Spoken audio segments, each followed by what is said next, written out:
بسم اللہ الرحمن الرحیم وبہ نستعین۔ آج ہم لوگ پڑھیں گے انشاءاللہ فصل ثانی اور نثر کی بحث کو۔ تو دیکھیے نثر کی بحث میں ان کی تھوڑی سی بحث کیا انہوں نے، تو فن خطابت تک پڑھ لیتے ہیں، باقی قسم سائدہ لیادے وغیرہ کو بعد میں پڑھیں گے انشاءاللہ۔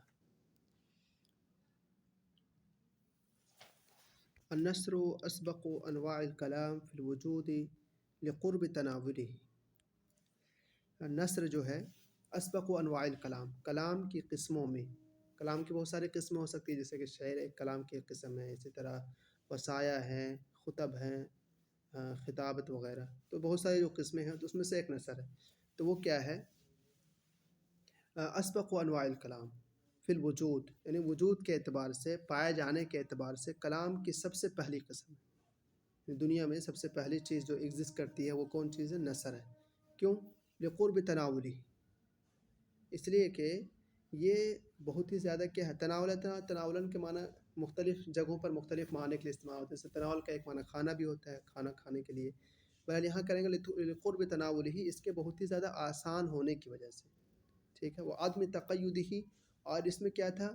قید نہ ہونا، یعنی کہ بے قید ہونے کی وجہ سے، وہ ضرورت استعمال ہی، اور اس وجہ سے کہ یہ کیا ہے؟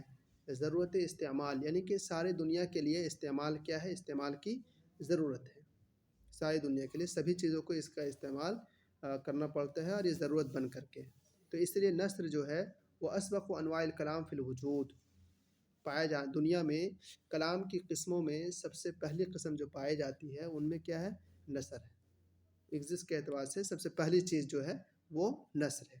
لقرب تناول ہی و آدمی تقیدی، اپنے تناول یعنی آسان ہونے کی وجہ سے اور بے قید ہونے کی وجہ سے، اور اس کا استعمال کی ضرورت جو ہے سبھی کے لیے، اس کی وجہ سے۔ وہ نوعان، اور پھر اس کی کتنی قسمیں؟ دو قسمیں، ایک تو مسجع اور ایک مرسل۔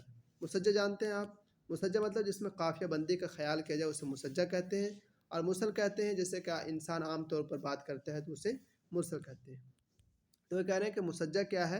ان التزم فی کل فقرتین او اکثر قافیۃ، کہ اگر دو فقروں میں یا دو سے زیادہ فقرے ہوں تو تمام میں کس کا التزام کیا جائے؟ قافیے کا اگر التزام کیا جائے، یعنی کہ مقفع مسجع عبارت لایا جائے تو اسے ہم کہتے ہیں مسجع۔ و مرسل ان کان غیر ذالک، اور اگر اس کے علاوہ ہو، یعنی کہ مقفع مسجع عبارت نہ لایا جائے تو اسے ہم لوگ کہتے ہیں مرسل۔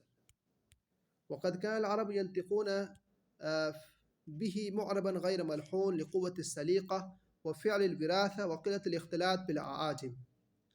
وقد كان العرب ينطقون به، اور عرب کے جو لوگ ہیں، عرب والے، وہ اس کو بولتے تھے معرباً، معرباً کا عرب یعرب اعراباً معنی ہوتا ہے ظاہر کرنا، تو وہ لوگ بالکل کس طرح بولتے تھے؟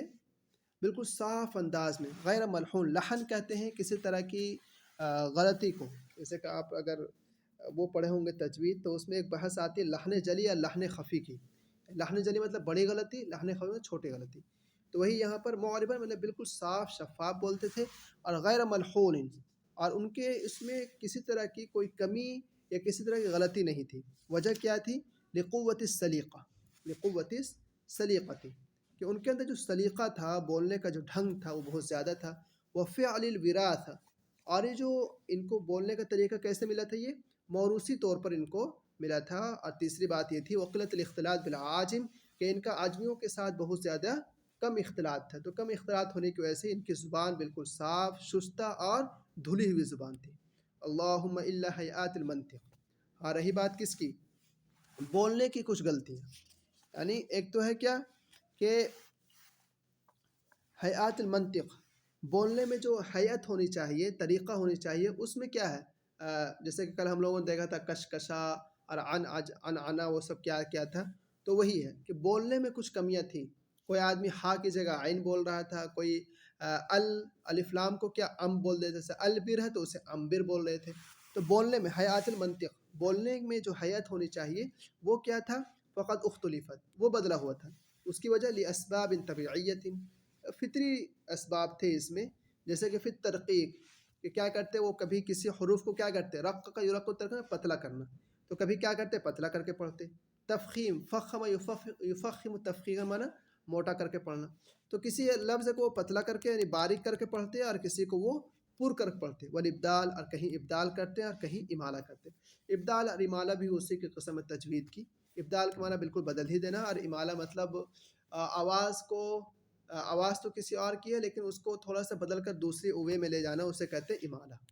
ولم يعن الرواة من منشورهم على كثرته إلا بما علق بالدهن لنفاسته وبلاغة إيجازه۔ ولم يعن الرواة، اس معنی ہے کہ روات جو ہے وہ اہتمام نہیں کیے من منصورہم، نثر کا، یعنی اپنی نثر کا، حالانکہ نثر کیا اعلیٰ کثرت ہی، نثر کیا وہاں پر کثرت سے پائے جاتے ہے نا، حالانکہ نثر جو ہے وہاں پر اعلیٰ کثرت ہی کثرت سے پائے جاتے ہیں، پھر بھی روات نے اہتمام نہیں کیا، الا بما علق بالدہن، مگر صرف اس کا کہ جو ذہن سے مل گیا۔ اللہ کا یعلق کو تعلیق کے معنی کہہ سکتے ہیں آپ، کمنٹ کرنے وغیرہ کا معنی میں آتا ہے وہ، اور علیقہ اس کا معنی ایک آتا ہے چپک جانا۔ تو کیا مطلب ہوا کہ وہ نثر جو ذہنوں میں رچ بس گئی، جو ذہنوں میں رچ بس گئی، اور وہ کیسے؟ لنفاست ہی، اپنی نفاست کی وجہ سے، اپنی بلاغت کی وجہ سے، اور اپنی اجاز کی وجہ سے، نہیں کہ ایک نثر کے اندر اتنی بلاغت، اتنی اجاز ہے کہ وہ ہر انسان کی زبان پر رچ بس گئی ہے، وہی لوگ اس کو کہتے جا رہے ہیں۔ تو اگرچہ نثر جو ہے علی کثرت ہی، اس میں بہت زیادہ اور نثر موجود تھے اس زمانے میں، لیکن اس کے باوجود بھی ہم تک بہت کم پہنچی ہے۔ اس کی وجہ وہی ہے کہ لنفاستی و بلاغتی و اجازی، کہ بلاغت اور اجاز کی بنا پر جو لوگوں کی زبان زد و عام ہو گیا، بس وہی، ورنہ اس کے علاوہ نہیں۔ کل امثال، جیسے کہ کیا ہے؟ امثال ہے، حکم ہے، وصایا ہے، خطب ہے، وصف ہے، اقاصیص ہے۔ اب دیکھیں اس کی تو تعریف کریں گے آگے کہ امثال کسے کہتے ہیں، حکم کسے کہتے ہیں، وصایا کسے کہتے ہیں۔ ہم لوگ شاید جے این یو کے ایگزام دے رہے تھے تو ہم لوگوں کو وصایا پوچھ دیا تھا، تو وصایا بہرحال آگے آئے گا، لیکن آپ کی ذمہ داری ہے کہ چاہے آپ امثال اور حکم تو بھی بتا دیں گے۔ یہ وصایا وہی ہے کہ بعد میں مرتے وغیرہ یا سفر وغیرہ کرتے وقت جو آدمی نصیحت کرتا ہے، لیکن حسن زیات نے کبھی عہد عباسی میں وصایا کی تعریف لکھ رکھی ہوگی، آپ وہاں سے لکھ لیجئے گا اس کو۔ دیکھیں فالمثل، مثل کسے کہتے ہیں؟ مثل جملۃ مقطعۃ من القول، ایک جملہ وہ کیا ہے؟ قول کا ایک ٹکڑا، یعنی کسی بات کا ایک ٹکڑا ہو سکتا ہے، اور مرسلۃ بذاتها، یا تو ٹکڑا نہ ہو کر کے پھر کیا ہو سکتا ہے؟ وہ مرسلۃ بذاتها، بذات میں ذاتی طور پر، یعنی مستقل طور پر ایک جملہ ہو سکتا ہے، یا تو کسی قول کا ایک ٹکڑا ہو سکتا ہے، یا پھر ذاتی طور پر کیا ہو سکتا ہے؟ ایک جملہ ہو سکتا ہے۔ تنقل عمن وردت فیہ الی مشابہہ بدون تقید، تنقل نقل کیا جاتا ہے، عمن ان لوگوں سے، وردت فیہ جس کے سلسلے میں واقع ہوا، اور نقل کہاں کیا جائے گا؟ الی مشابہہ، اس کے مشابہ میں، یعنی کہ یہ بات کہی گئی تھی کسی ایک خاص آدمی کے لیے، لیکن اگر اسی طرح کی چیز کہیں اور دیکھی جائے گی تو وہ جہاں یہاں پر نقل ہوئی تھی پہلے، یعنی کسی نے کہا تھا، پھر اس سے اب اس کو لے جا کر کے یہاں پر الی مشابہہ میں جا کر، یعنی اس کے مشابہ اگر کوئی کام ہوگا تو وہاں پر وہی بات کہی جائے گی بدون تغییر، بغیر کسی بدلاؤ کے۔ ٹھیک ہے، تو مرسلۃ بذاتہ ہے، پھر مستقل طور پر ایک جملہ ہوگا۔ تنقل عمن وردت فیہ، وہ نقل کیا جائے گا ان لوگوں سے، یعنی جن کے بارے میں وہ بات کہی گئی تھی، الی مشابہ، ان کے مشابہ کاموں کی جانب، بدون تغییر، بغیر کسی تبدیلی کے وہ بات کہی جائے گی۔ ایک آدمی نے ابھی ایک کام کیا اور پھر دوسرا آدمی وہی کام کرتا ہے، تو پھر وہی والی بات وہاں پر دہرا دی جائے گی۔ وَهَذَا النَّوْعُ خَاصٌ بِالْعَرَبِ، اور یہ قسم جو ہے، یعنی مثل جو ہے، یہ خاص ہے عربوں کے ساتھ۔ وجہ اس کی لِانْتِزَاعِهِ مِنْ حَيَاتِهِمُ الاجتماعیہ، کیونکہ یہ اجتماعی زندگی سے بالکل کیا ہے؟ بے بہرہ ہے، اجتماعی زندگی کا ان کے یہاں نام تک نہیں پایا جاتا۔ وَحَوَادِثِهِمُ الْفَرْدِیَّہ، اور اسی طرح ان کا کیا ہے؟ فردی، انفرادی طور پر جو حادثات پیش آئے ہیں اس کی وجہ سے یہ مثل ان کے ساتھ خاص ہے۔ جیسے کہ کوئی کہتا ہے وافق شن طبقۃ، وافق شن طبقۃ، کیا مطلب ہے؟ شن ایک مرد کا نام ہے، طبقہ ایک عورت کا نام ہے، تو شن مرد کو کیا مل گیا؟ طبقہ مل گئی، مرد کو طبقہ مل گئی۔ مان لیجیے کہ انہوں نے ایک لکھا ہے جیسے جیسے کو تیسا، جیسے کو تیسا، اس معاملے میں بولا جاتا ہے، یا کہہ سکتے ہیں آپ شیر کو سوا شیر، ہے نا، شیر کو سوا شیر۔ اب شن جو عورت ہے، شن مرد ہے اور طبقہ عورت ہے، اب کیا ہے کہ ان دونوں کا کوئی ایک ہوگا ظالم ہے جو بھی ہوگا، تو جب دونوں کا مقابل مل جاتا ہے، جب دونوں کا مقابل مل جاتا ہے تو ہم لوگ کہتے ہیں وافق شن طبقہ، کہ شن کو کیا مل گئی؟ شن مل گئی کس کو؟ طبقہ کو۔ آگے دیکھیے وَلِأَمْرِ مَا جُدِعَ قَصِيرُ جَدَعَ قَصِيرُ أَنْفَهُ، یا قصیر بھی کہہ سکتے ہیں۔ وَلِأَمْرٍ، کوئی تو بات ہے، ما جدع قصیر، کے قصیر نے کاٹ لیا اپنے ناک کو، کوئی تو بات ہے کہ قصیر نے یا قصیر نے اپنا ناک کاٹ لیا ہے، تو یہ کب بولا جائے گا؟ جبکہ ناک کاٹنا ہمارے یہاں کب بولا جاتا ہے؟ جب کسی عزت لوٹ جائے، ہے نا، کسی کی عزت پر ڈاکہ ڈالا جائے تو اسے کہتے ہیں کہ اس کی ناک کٹ گئی، اس کی عزت چلی گئی. تو وہی مطلب یہاں پر بھی ہے، یعنی کہ وہ ایک اچھا کام کرنے جا رہا تھا لیکن اپنی مطلب کی وجہ سے اس کام کو چھوڑ دیتا ہے، اپنی مطلب براری کے لیے، اپنی فائدے کے لیے اس کام کو چھوڑ دیتا ہے، تب اس وقت یہ محاورہ بولا جائے گا.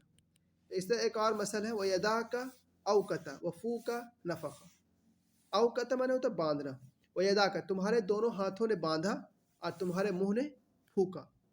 تمہارے دونوں ہاتھوں نے باندھا اور تمہارے منہ نے پھونک ماری. اب کیا ہے کہ کوئی آدمی اپنی کوتاہی کی وجہ سے نقصان اٹھا رہا ہے تو اس وقت یہ بات کہتے ہیں. جیسے کہ انہوں نے کہا لکھا ہے خود کردارا علاج نیست اردو میں، کہ خود غلطی کیے ہوئے کا کوئی علاج نہیں ہو سکتا. تو وہ خود اپنی غلطی کی وجہ سے نقصان اٹھا رہا ہے. تمہارے ہاتھی نے باندھا، تمہارا منہ اس میں کیا پھونک مار رہا ہے. وقت تعاقب العلماء علی جمعها وشرحها. تعاقب جمع کرنا، تو علماء نے کیا کیا؟ تعاقب کیا، جمع کرنے کی کوشش کی. کس چیز پر تعاقب کیا؟ علی جمعها وشرحها، اس کے جمع کرنے پر اور اس کی توضیح کرنے پر. واشهر هؤلاء المیدانی المتوفى سنہ 518 ہجری. اور اس میں جو سب سے مشہور شخص ہے وہ کون ہے؟ میدانی ہے. اس کی وفات 518 میں ہے اور انہوں نے اپنی کتاب میں جمع کیا، اس کتاب کا نام کیا؟ مجمع الامثال. یاد کر لیجیے گا، مجمع الامثال للمیدانی من نحو 50 کتابا، تقریباً 50 کتابوں سے. وقعد يستوعب فيه المأثور من القدیم والمشہور من الحدیث ورتبه على حروف المعجم. وقعد يستوعب فيه المأثور، اور انہوں نے اس میں اکٹھا کر لیا، استوعاب میں گھیر لینا، اکٹھا کر لینا. المأثور من القدیم والمشہور، قدیم ہو یا پھر ایک نئی. قدیم پرانے زمانے کی نقل کی ہوئی چیزیں یا نئے زمانے کی مشہور چیزیں، سبھی کو انہوں نے مسل کو اکٹھا کر لیا. اور رتبہ علی حروف المعجم، اور حروف معجم یعنی حروف ہجا کے طور پر اس کو ترتیب دے دیا ہے. یہ ہوئی بات کس کی؟ مجمع الامثال کی. اب تعریف کر رہے ہیں حکمت کسے کہتے ہیں. تو حکمت کی یہ تعریف اتنا یاد کرنا ہے. والحکمت قول رائع موافق للحق سالم من الحش. حکمت کیا ہے؟ قول، ایک ایسی بات ہے، رائع جو کیا ہے؟ عمدہ ہو، یعنی ایک عمدہ بات، موافق للحق، اور وہ کیا ہو؟ حق کے موافق ہو. سالم من الحش، سالم کہتے ہیں محفوظ ہونا کس چیز سے؟ زیادتی سے. اور کیا کہتے ہیں؟ حشو کہتے ہیں بیکار کی زیادتی. تو حکمت کسے کہیں گے؟ قول رائعون، ایک عمدہ بات جو حق کے موافق ہو اور اس میں زائد الفاظ نہ ہو. وہی ثمرۃ الحنکہ ونتیجۃ الخبرہ وخلاصۃ التجربہ. حنکہ، خبرہ، تجربہ، سب کے معنی کیا ہے؟ ایک ہی ہیں. ٹھیک ہے، تو آپ اس کو الگ الگ تھوڑا سا کر لیجیے. حنکہ یہ عقل مندی، خبرت اس کا تجربہ ہی کر لیجیے، اور تجربہ دانائی. تو عقل مندی، ثمرۃ الحنکہ عقل مندی کا ثمرہ، رت الخبرہ تجربہ کا نتیجہ، وخلاصۃ التجربہ اور دانائی کا خلاصہ. یعنی کہ یہ جبھی جا کر کوئی مثل کہہ سکتا ہے جب کہ انسان اپنے آپ کو پوری طور پر سفر وغیرہ میں یا کہیں اور پر اس طرح اپنے آپ کو لگا دیا ہو کہ وہ اس کے پورے واقعات سے واقف ہو، تبھی جا کر کوئی مثل کہہ سکتے ہیں. جیسے کہ ایک مثل ہے الخطأ زاد العجول، غلطی جو ہے وہ کیا ہے؟ توشہ ہے کس کا؟ جلد بازی کا. غلطی توشہ ہے جلد بازی کا. اب کوئی آدمی جلدی کرے گا تو غلطی ہوگی، تو اسے کہتے ہیں الخطأ زاد العجول. من سلک الجدد امن العثار، جہد کہتے ہیں سیدھا راستہ. تو اگر کوئی آدمی سیدھے راستے پہ چلے گا، عثار کہتے ہیں ٹھوکر، تو وہ ٹھوکر سے کیا رہے گا؟ محفوظ رہے گا. عین صامت خیر من عین ناطق. عین معنی ہوتا ہے بیوقوف، صامت مطلب ہوتا ہے چپ چاپ. تو ایک خاموش بیوقوف بہتر ہے کس سے؟ من عین، ایک ایسے بیوقوف سے جو کیا بول رہا ہے. تو یہ سب کیا ہے؟ محاورے ہیں، حکمت کی باتیں ہیں. آگے دیکھیے والخطبہ والوصیہ. اب دو چیز اور ہیں، خطبہ اور وصیت، اس کے بارے میں کہہ رہے ہیں کہ کلتاہما یراد بہ الترغیب فیما ینفع واما یضر. کلتاہما کہ یہ دونوں یعنی خطبہ اور وصیہ، یراد بہ الترغیب، اس سے کیا مراد دیا جاتا ہے؟ ترغیب مراد دیا جاتا ہے فیما ینفع، اس چیز میں جو کیا کرتا ہے؟ نفع دیتی ہے. واما یضر، اور بچا جاتا ہے اس چیز سے جو نقصان دیتی ہے. وہ عامہ اس چیز سے بچا جائے گا جو نقصان دیتی ہے. الا ان الاولى تكون على ملأ من الناس، مطلب کہ جو پہلی چیز کیا ہے؟ خطبہ. یہ کہاں ہوگی؟ ملأ من الناس، لوگوں کی بھیڑ میں. اب بھیڑ کہاں ہو سکتا ہے؟ فی المجامع، چاہے پھر وہ کیا ہو مسجد وغیرہ میں ہو یا مواسم یا پھر وہ کیا میلے وغیرہ میں. والاخرى اور جو دوسرا وصیت جو ہے وہ کب ہوتا ہے؟ تقوم لقوم معینین، وہ اس قوم کے لیے جو متعین ہوتے ہیں فی زمن معین اور متعین وقت میں، یعنی متعین قوم اور کو متعین وقت میں کوئی بات کہنا اسے کیا کہتے ہیں ہم لوگ؟ وصیت. جیسے کہ وصیت الرجل لأہلہ عند النقلۃ او الموت، جیسے کہ آدمی کا وصیت کرنا اپنے گھر والوں کو کب؟ عند النقلۃ، سفر میں جاتے وقت یا موت کے وقت، تو اسے ہم لوگ کیا کہتے ہیں؟ وصیت کہتے ہیں. آگے دیکھیے یمتاز النثر، ممیزات النسل جاہلیہ اب ذکر کر رہے ہیں. یہ یمتاز النصر فی الجاہلیہ بجریانہ من التبع، زمانہ جاہلیت کی نثر کی جو خصوصیت ہے، امتیاز ہے، وہ کیا ہے؟ بجریانہ مع التبع، کہ وہ فطرت کے ساتھ چلتی ہے. وہ کیسے چلتی ہے؟ وہ فطرت کے ساتھ چلتی ہے، یعنی کہ اس میں فطرت کا دخل ہے. ولیس فیہا تکلف، اس میں آپ کو تکلف نہیں ملے گا. ولا زخرف، زخرف کہتے ہیں بناوٹ کو، بناؤ سنگھار کو، تو اس میں آپ کو بناوٹ نہیں دکھائی دے گی. ولا غلو، اور نہ اس میں آپ کو غلو دکھایا جائے گا، یعنی حد سے زیادہ مبالغہ نہیں دکھایا جائے گا.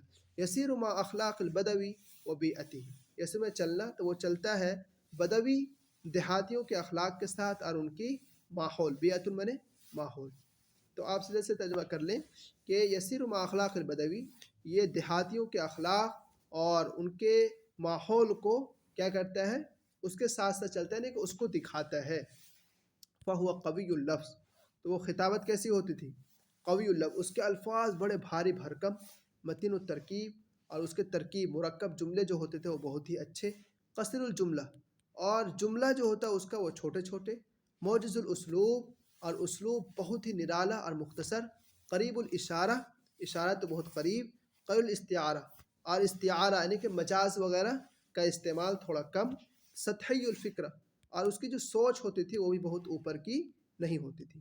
وربما تساوقت فيه الحكم وترد الامثال من غیر مناسبت قویہ ولا صلة متینہ، اور کبھی تساوق ہے، تساوق میں لانا، اور کبھی کبھی حکم اس میں آ جاتے ہیں.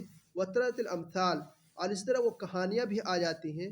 من غیر مناسبہ قویہ، بغیر کسی قوی مناسبت کے اور کسی مضبوط تعلق کے، یعنی کہ بغیر کسی قوی مناسبت اور مضبوط تعلق کے اس میں حکم اور امثال وغیرہ بھی آ جاتے ہیں. اب رہی بات خطابت کی، تھوڑا سا یہ بھی پڑھ لیجئے. خطابت کسے کہتے ہیں؟ پھر انشاءاللہ یہ ہو جائے تو پھر آگے دیکھیں گے.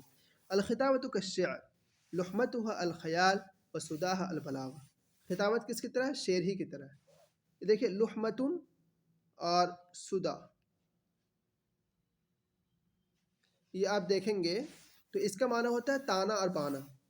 تانا اور بانا، کسی کپڑے کو بننے کے لیے دو چیز استعمال کیے. ریشم کے تانے بانے ہوتے تھے، اور اس کو پتہ نہیں ایک چیز چوڑائی میں ہوتی ہے، ایک چیز لمبائی میں ہوتی ہے، اور ایک چیز چوڑائی میں، ایسا کچھ ہوتا ہے، تو اسے کہیں تانا بانا. تو یہاں پر ہے لحمتن اور سدا، دونوں کا معنی آپ کر لیجئے. مطلب ایک کا تانا ایک کا بانا اتنا پتہ ہے، لیکن آپ سیدھے سیدھے کر لیں کہ خطابت شعر کی طرح ہے. لحمت الخیال و سدا البلاغہ، کہ اس کا تانا جو ہے خیال ہے اور اس کا بانا کیا ہے؟ بلاغت ہے. تو ان دو چیزوں کے بغیر آپ کی خطابت تیار نہیں ہو سکتی. جیسے کہ کوئی کپڑا ریشم وغیرہ کا تانے اور بانے کے بغیر تیار نہیں ہو سکتا. تو لحمت الخیال، اس کا تانا کیا ہے؟ خیال ہے، اور اس کا بانا بلاغت ہے. سیدھا سیدھے کر سکتے ہیں آپ، اس کا تانا بانا کیا ہے؟ خیال اور بلاغت ہے. وہی مظہر من مظاہر الحریہ، اور اس میں کس چیز کا مظہر دکھے گا آپ کو؟ آزادی کی. فروسیہ، فروسیہ مطلب شہ سواری کی. وسبیل من سبل التأثیر والاقناع، اور یہ ایک راستہ ہے کس چیز کا؟ تاثیر، اثر ڈالنے کا. والاقناع، اقناع کہتے ہیں راضی کرنا، کسی کو راضی کر لینا، اپنا ہم خیال بنا لینا. تو کسی کو راضی کرنے کا سب سے بہترین ذریعہ ہے. اس میں آپ کو کس چیزوں کی ضرورت پڑے گی؟ تحتاج الی ذلاقۃ اللسان، آپ کو کس زبان کی ضرورت پڑے گی؟ چرب زبان. ذلاقۃ اللسان میں چرب زبانی کی ضرورت پڑے گی. ونساعۃ البیان، اور آپ کی بیان کیسی ہونی چاہیے؟ بالکل صاف شستہ دھلی ہوئی. وعناقۃ اللہجہ، اور لہجہ بھی کیسی ہونی چاہیے آپ کی؟ بالکل اچھا والا، بہت ہی اچھا نرالا. وطلاقۃ البدیہہ، اور آپ کی بدیہی. بدیہی کسے کہیں گے؟ یعنی کہ برجستگی جس کے اندر ہوتی ہے انہیں کہتے ہیں وطلاقۃ البدیہہ. تو کیا ہونی چاہیے؟ برجستہ گوئی ہونی چاہیے. یعنی کہ یہ سب چیزیں جو ہے ذلاقۃ اللسان، چرب زبانی اور اچھا بیان ہو، لہجہ بھی اچھا ہو اور برجستہ گوئی ہو. تو یہ سب چیزیں کیا ہیں؟ بہت ضروری ہیں. والعرب ذو نفوس حساس و ابا. عرب کیسے لوگ تھے؟ حساس اور ابا. ابا کسے کہیں گے؟ نہایت ہی ابا تو ویسے ابا یا مطلب انکار کرنے کے معنی میں آتا ہے، لیکن یہاں پر جو معنی ہے، جو غیرہ کا معنی ہے وہی اس کا معنی ہے، یعنی کہ غیور اور خوددار معنی کر لیجیے آپ. غیرت کا معنی غیور کر لیجیے، ابا کا معنی خوددار. تو یہ کہتے ہیں بڑے حساس، غیور، خوددار. نجدہ کے معنی بلندی. نشد ہم لوگوں نے اس سے پہلے پڑھا بھی تھا کہ نشد کو نشد کیوں کہتے ہیں؟ بلند جگہ پر ہونے کی وجہ سے. تو مطلب وہ کیا ہوا کہ وہ حساس اور غیور اور خوددار اور کیا تھے؟ بلند تھے. فَكَانَ لَهُمْ فِيهَا الْقِدَمُ السَّابِقَةُ وَالْقِدْحُ الْمُعَلَّقُ. یہ فریزل ورب ہے. آپ کہتے ہیں کہ فَكَانَ لَهُمْ فِيهَا الْقِدَمُ السَّابِقَةُ. اردو میں کہتے ہیں آپ کہ یار اس کو نا لکھنے میں ید طولہ حاصل ہے. یہ کہتے ہیں آپ ید طولہ، تو اسی کو یہاں پر القدم السابقہ ہے. والقدح المعلّہ کا معنی بھی ایسا ہی، یعنی کہ اس کو بہت ہی زیادہ مہارت اگر کسی کو کسی چیز میں ہو تو ہم لوگ ایسے ہی درشاتے ہیں، یعنی کہ آپ اس کو اپنی بولنے وغیرہ میں بھی استعمال کر سکتے ہیں. فَكَانَ لَهُمْ فِيهَا الْقِدَمُ السَّابِقَةُ وَالْقِدْحُ الْمُعَلَّقُ. کہ یار اس کو تو اس چیز میں کیا ہے؟ دسترس حاصل ہے، یا اس کو ید طولہ حاصل ہے، یا پھر یہ کہ وہ بہت ہی زیادہ ماہر ہے.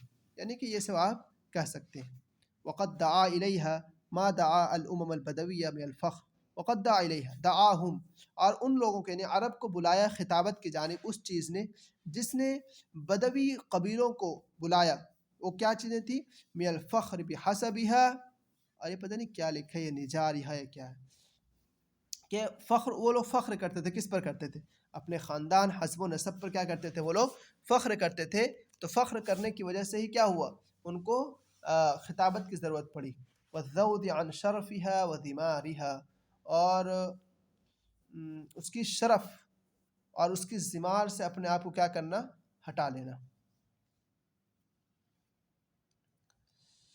وإصلاح ذات البین بین الحیین. اور خطابت کے ذریعے کیا کرتے یہ لوگ؟ دو قبیلوں کے درمیان صلح کرواتے. دو قبیلوں کے درمیان صلح کرواتے. والسفارہ بین رؤوس القبائل واقیال. اقیال کو نواب ہے، اور سفارت کرنا قبائل کے سرداروں اور نوابوں کے بیچ. اور بین ملوک و عمالہم. یا پھر کیا؟ بین ملوک بادشاہوں اور عمال کسے کہیں گے؟ ان کے گورنروں کے بیچ. وَكَانَ يُدَرِّبُونَ فِتْيَانَهُمْ عَلَيْهَا مُنْذُ الْحَدَاثَةِ. وہ اپنے بچوں کو تربیت دیتے تھے. کب سے؟ بچپن سے. یعنی کہ خطابت کی تربیت کب سے دیتے تھے؟ بچپن سے تربیت دیتے تھے. وَيَحْرِصُونَ عَلَىٰ أَن يَكُونَ لِكُلِّ قَبِيلَةٍ خَطِيبٌ يَشُدُّ أَزْرَهَا وَشَاعِرٌ يَرْفَعُ ذِكْرَهَا. اور وہ لوگ اس بات پر حریص ہوتے تھے، يَحْرِصُونَ عَلَىٰ أَن يَكُونَ لِكُلِّ قَبِيلَةٍ، کہ ہر قبیلے کے لیے ایک خطیب ہو.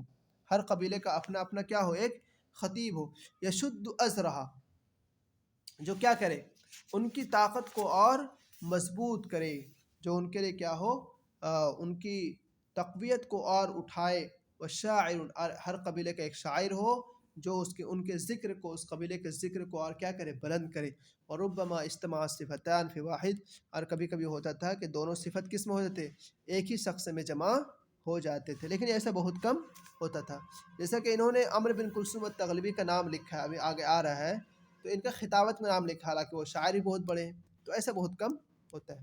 اما اسلوبها فكان رائع اللفظ. جو خطابت کا اسلوب ہوتا تھا وہ کیسا ہوتا تھا؟ رائع اللفظ، بہت ہی بہترین والا، عمدہ، خوشنما. خلاب العبارہ، اور عبارت کیسی ہوتی تھی؟ خلاب. خلاب معنی ہوتا ہے جاذب نظر یا دل کو بھا جانے والی. واضح المنہج، اور طریقہ بھی کیا ہوتا تھا کہنے کا؟ بہت ہی صاف. قصیر السجع، سجع بہت کم. کثیر الامثال، اور امثال بہت زیادہ، یعنی کہ محاورے وغیرہ بہت زیادہ استعمال ہوتے تھے. وہم الی قصارها امیل لتکون اعلق بالصدور وادیع. وہم الی قصارها امیل، اور وہ لوگ کیا تھے؟ قصار یعنی کہ مختصر تقریر ہونے کے باوجود بھی وہ لوگ کیا تھے؟ زیادہ مائل تھے اس بات کی طرف. وہم الی قصار امیل، نہیں، بات یہ ہے کہ وہ لوگ مختصر تقریر کرنے کی طرف جھکاؤ رکھتے تھے. وجہ کیا تھی؟ لتکون اعلق بالصدور، تاکہ وہ جا کر دل سے چمٹ جائے. یعنی کہ وہ بات جو مختصر ہوتی ہے وہ کیا دل سے جا کر لگ جاتی ہے. وہ ادیا، اور وہ بات زیادہ پھیل جائے.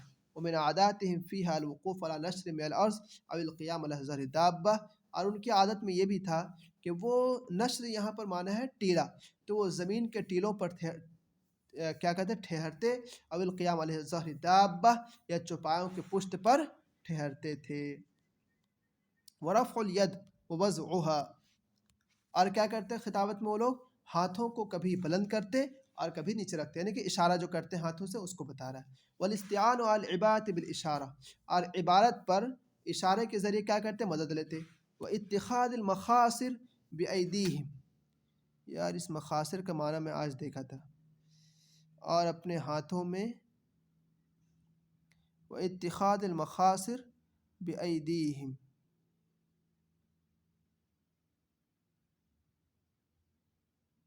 ہاں عصا کے معنی میں، عصا لاٹھی کے معنی میں۔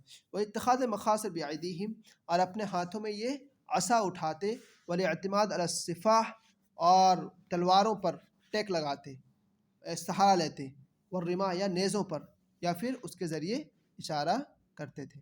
وکان یحبون من الخطیب، اور وہ کیسا خطیب پسند کرتے تھے، کیسا مقرر چاہیے ان کو، ان یکون حسن الشارۃ، کہ وہ کیسا ہو۔ شارہ کسے کہیں گے؟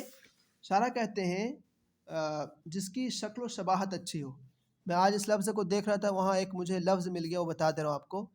مطلب ایک جملہ ہے، هذه المرأة ذات شارة تسلب العقول، هذه المرأة ذات شارة، یہ جو عورت ہے یہ کیا ہے؟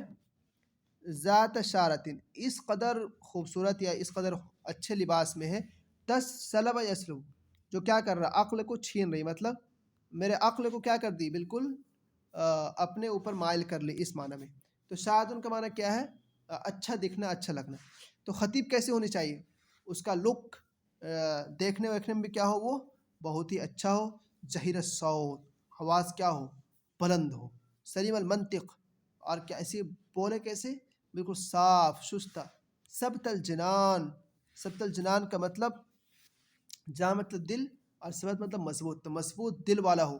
وہ اشہر خطبائہم فی هذا العصر، اور اس زمانے میں جو مشہور خطبہ ہیں وہ کون کون ہیں؟ قس بن ساعد الایادی ہیں، عمر بن کلثوم التغلبی ہیں، اقسم بن صیفی التیمی ہیں، حارث بن عباد البکری ہیں، قیس بن زہر العبسی ہیں، عمر بن معدی کریم الزبیدی ہیں۔ وحسبنا ان نترجم کیا لکھا ہے، لخطیبین من اعلامہم، لخطیبین من اعلامہم، اور ہمارے لیے کافی ہے کہ ہم ترجمہ کریں، ہمارے لیے کافی ہے کہ ہم کیا کر دیں، ترجمہ بیان کر دیں دو خطیبوں کا، من اعلامہم، بڑے بڑے خطیبوں میں سے دو خطیبوں کا، وقوفاً بالطلب عند الغرض من هذا المختصر، اس مختصر یعنی کہ چھوٹی سی کتاب میں مقصد کے وقت طلب کے طور پر، ٹھیک ہے، قارئین کے مطالعہ کے لیے ہم کیا کر سکتے ہیں، صرف دو خطیبوں کا تذکرہ کر سکتے ہیں، اس سے زیادہ کا نہیں کر سکتے۔ چلیے یہاں تک پڑھ لیے انشاءاللہ، اس کے بعد ہم لوگ یہ جو دو مقررین ہیں اس کے اشعار وغیرہ کے ساتھ پڑھ لیں گے۔ چلیے پھر ملتے ہیں انشاءاللہ، پھر کبھی ملاقات ہوگی آپ لوگوں سے۔ السلام علیکم ورحمۃ اللہ وبرکاتہ، دعا کی درخواست۔